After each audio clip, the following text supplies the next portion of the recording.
Hello everyone, welcome to study Chakra. तो इस video में हम लोग पढ़ेंगे एंगुलर मोमेंटम के बारे में। ठीक है, देखो मोमेंटम वर्ड ऑलरेडी तुम लोग जानते हो मोमेंटम क्या होता है। ठीक है, अगर सपोज करो हम लोग एक सिंगल पार्टिकल के मोमेंटम की बात करें, पहले हम लोग एंगुलर मोमेंटम देखेंगे फॉर सिंगल पार्टिकल और उसके बाद फिर सिस्टम ऑफ पार्टिकल्स पे जाएंगे। So first will talk about single particle. ठीक है,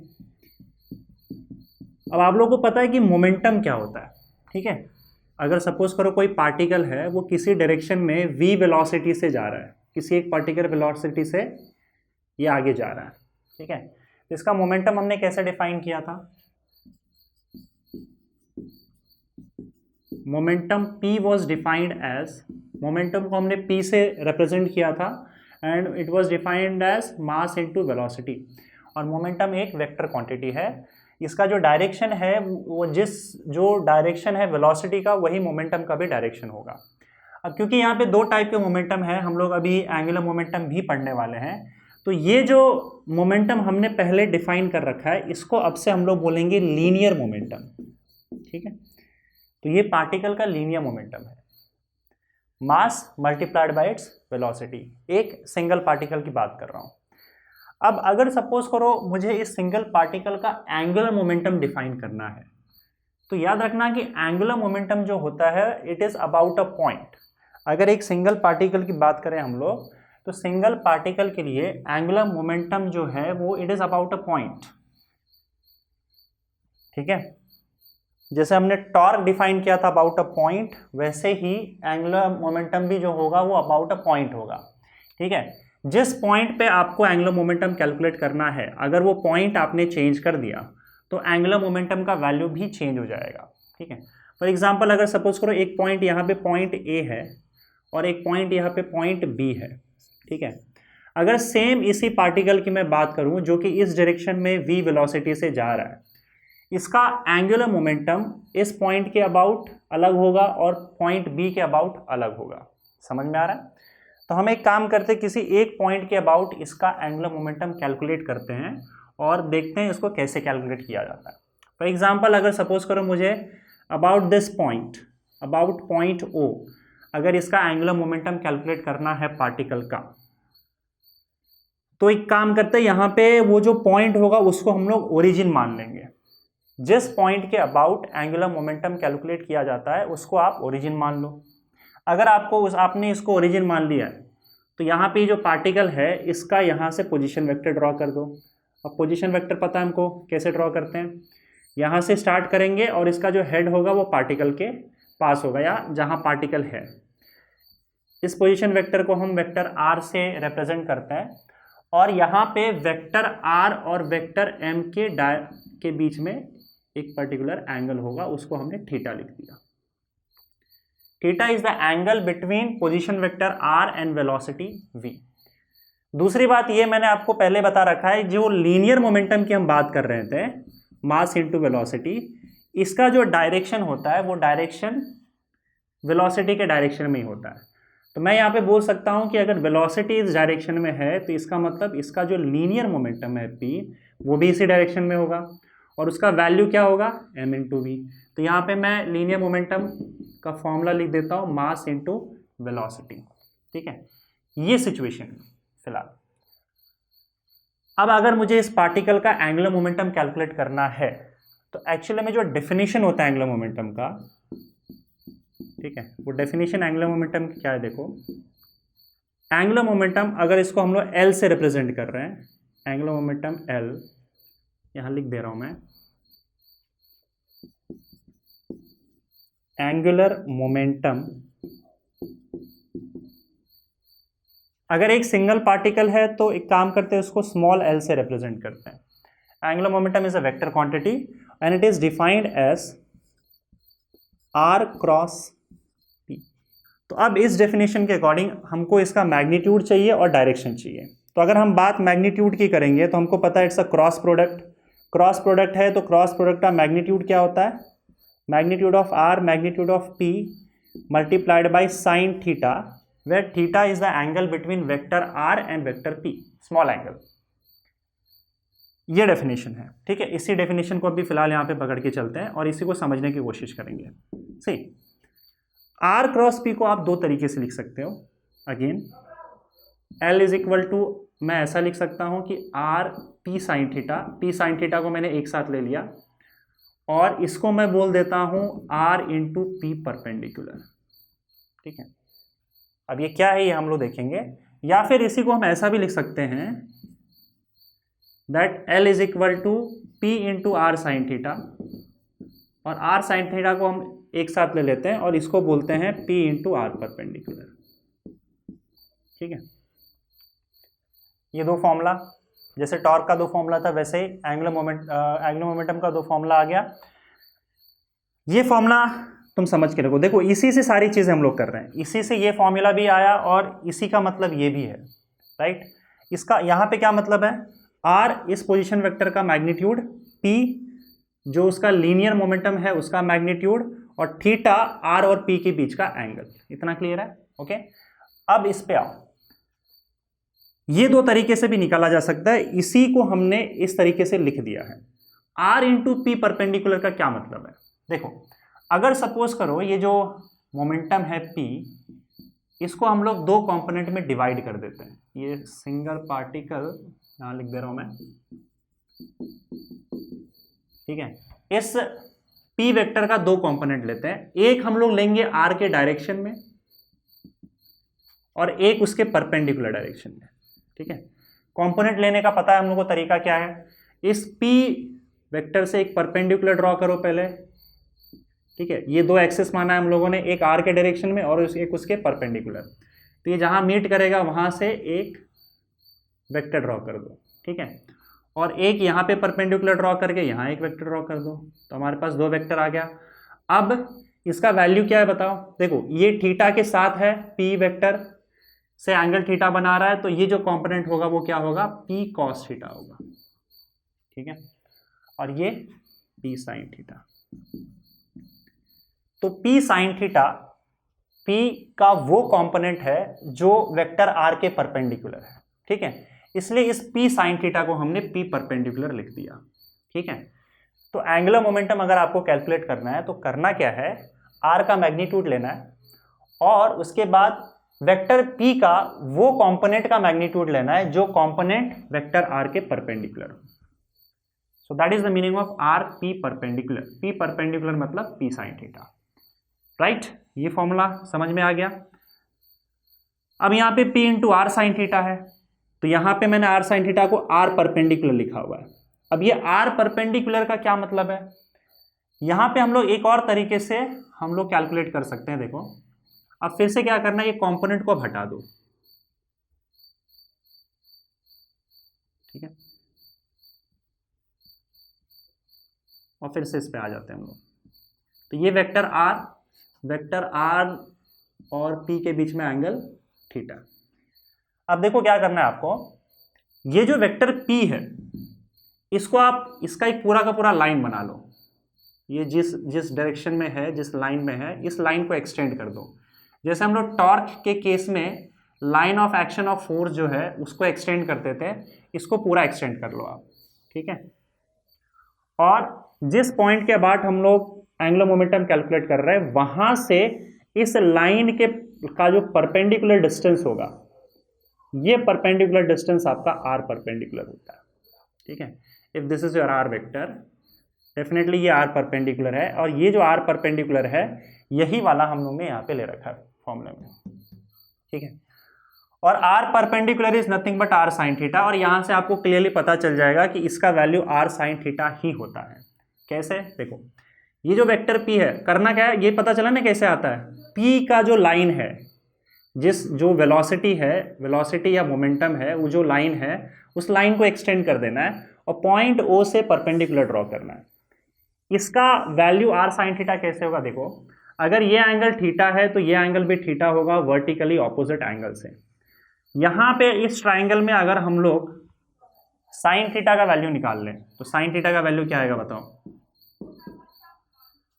sign theta this side R perpendicular divided by hypotenuse क्या है इसका, ट्राइंगल का आर है, डिवाइडेड बाय आर। तो यहां से क्लियरली दिख रहा है कि आर परपेंडिकुलर का वैल्यू क्या आ रहा है, आर साइन थीटा।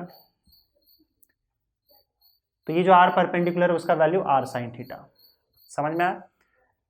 तो यहां पे इस फॉर्मूले का ये मतलब हो गया।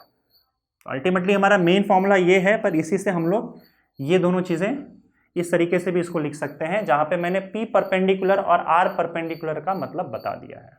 क्लियर है यहाँ पे। तो इस तरीके से आप एक सिंगल पार्टिकल का किसी भी पॉइंट के अबाउट एंगुलर मोमेंटम कैलकुलेट कर सकते हो। ध्यान रहे, अगर सपोज करो हम लोग को एंगुलर मोमेंटम किसी और पॉइंट के अबाउट कैलकुलेट करना हो, वो नहीं बल्कि किसी और के अबाउट, जैसे मान लो इसके अबाउट कैलकुलेट करना हो, तो यहां पे देखो आपका पोजीशन वेक्टर आर बदल जाएगा, आर और पी के बीच में एंगल बदल जाएगा, थीटा बदल जाएगा। तो अगर आप कैलकुलेट करोगे एंगुलर मोमेंटम तो अलग आएगा, ठीक है। तो मैंने वही बोला कि अगर पॉइंट बदल जाएगा आपका तो एंगुलर मोमेंटम भी बदल जाएगा। अलग अलग पॉइंट के about angular momentum same particle का सेम वेलोसिटी से जो जा रहा है उसका अलग अलग आएगा। So angular momentum of a single particle is calculated always about a point, ठीक है। तो यहां पे मैं लिख सकता हूं angular momentum about O calculate किया था हम लोगों ने, और ओ यहां पे था इस पॉइंट पे, ओके। तो इसके अबाउट हमारा ये वैल्यू आ गया। चलो ठीक है।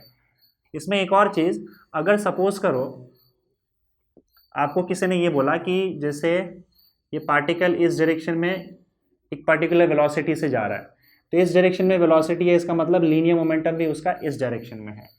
और अगर इसी लाइन, जिस लाइन में मोमेंटम है, इस लाइन पे अगर आपने कोई पॉइंट ले लिया और किसी ने कहा इस पॉइंट के अबाउट आप मुझे एंगुलर मोमेंटम कैलकुलेट करके बताओ, तो आपका एंगुलर मोमेंटम ऑब्वियस सी बात है जीरो आएगा। रीजन सिंपल है कि इस पॉइंट के अबाउट अगर आप कैलकुलेट करोगे तो ये आपका पोजीशन वेक्टर आर हो जाएगा।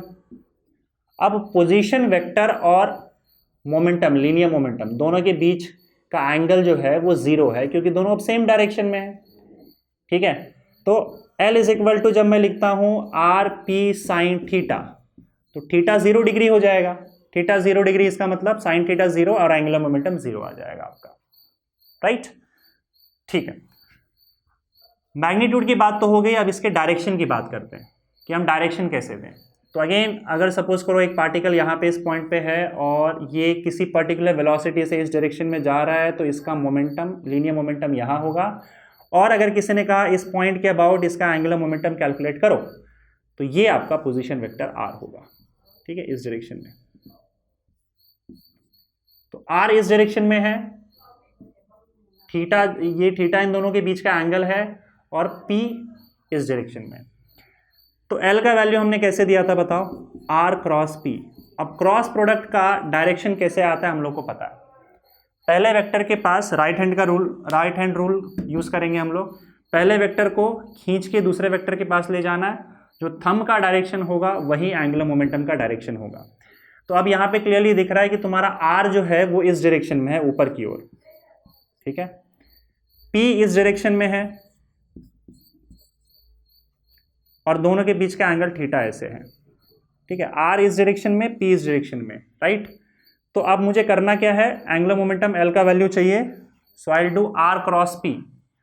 तो मैं, क्योंकि पहला वेक्टर आर है, तो मेरे जो फिंगर्स होंगे वो आर पे रखे जाएंगे और उसको खींच के ऐसे पी के पास घुमा के लाना है। तो थंब का डायरेक्शन जो है वो अब अंदर दिखा रहा है, तो इसका मतलब एंगुलर मोमेंटम का डायरेक्शन इस बोर्ड के प्लेन के परपेंडिकुलर अंदर की ओर होगा, ठीक है। अगर सपोज करो किसी ने ये बोला कि ये पॉइंट हम यहां पे ले लेते हैं, इस पॉइंट, ये इस पॉइंट ए के अबाउट अगर मैं टॉर्क कैलकुलेट करता हूं तो उस, सॉरी टॉर्क बोल रहा हूं मैं, एंगुलर मोमेंटम कैलकुलेट करता हूं पॉइंट ए के अबाउट, तो उसका डायरेक्शन कहां होगा। तो अब देखो, अब यहां पे पोजीशन वेक्टर ड्रॉ करोगे तो ये आर वेक्टर यहां आ जाएगा, ठीक है, और ये अब डायरेक्शन हो गया आर का, ठीक है, और ये थीटा है तुम्हारा।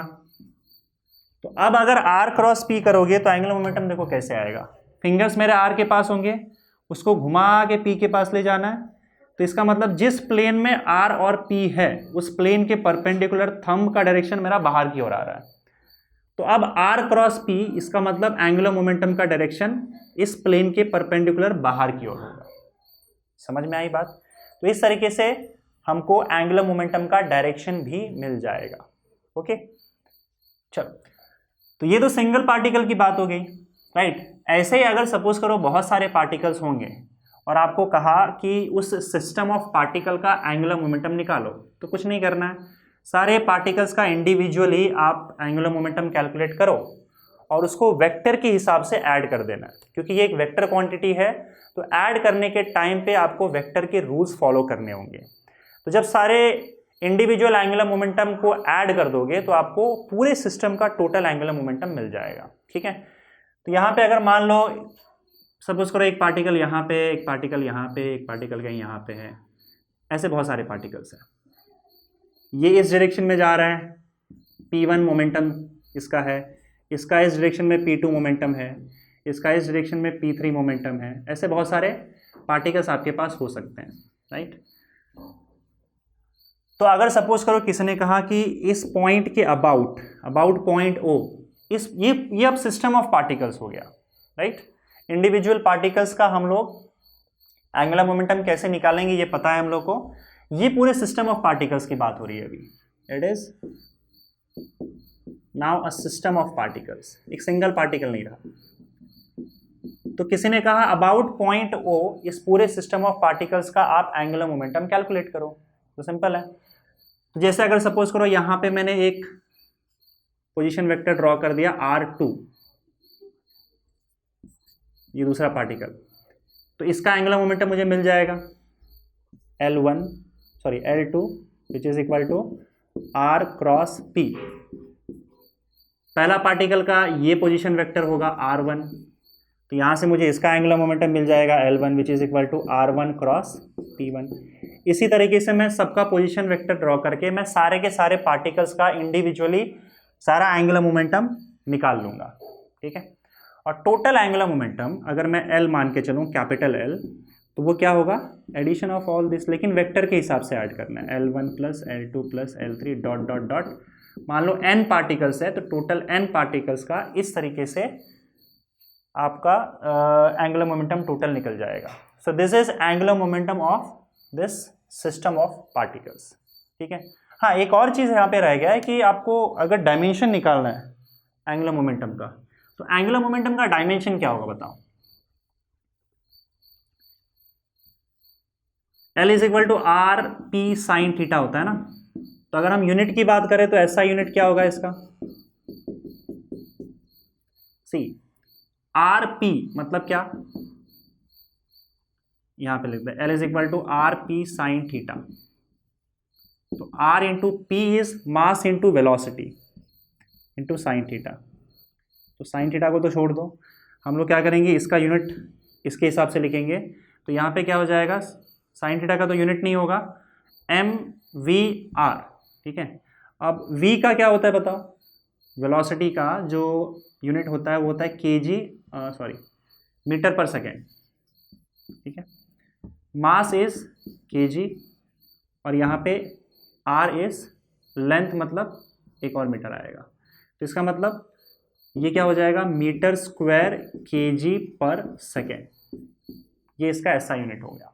ठीक है, डायमेंशंस आप निकाल सकते हो इसी तरीके से। Dimension of L will be, dimension of R will be L1, dimension of momentum क्या होगा, मास इंटू वेलोसिटी होता है, तो मास इंटू वेलोसिटी, वेलोसिटी क्या होता है, डिस्टेंस अपॉन या डिस्प्लेसमेंट अपॉन टाइम, है ना। और P हो गया ना, साइन थीटा का तो कोई डायमेंशन नहीं होता, तो ये क्या हो जाएगा बताओ, m1 L2 t माइनस 1। तो ये इसके डायमेंशंस हो गए। ठीक है, इसको आप ऐसे लिख सकते हो kg मीटर स्क्वायर पर सेकेंड, जैसे भी लिखना हो। तो ये इसका ऐसा यूनिट और ये उसके डायमेंशंस हो गए। ठीक है, चलो फिर मिलते हैं नेक्स्ट वीडियो में।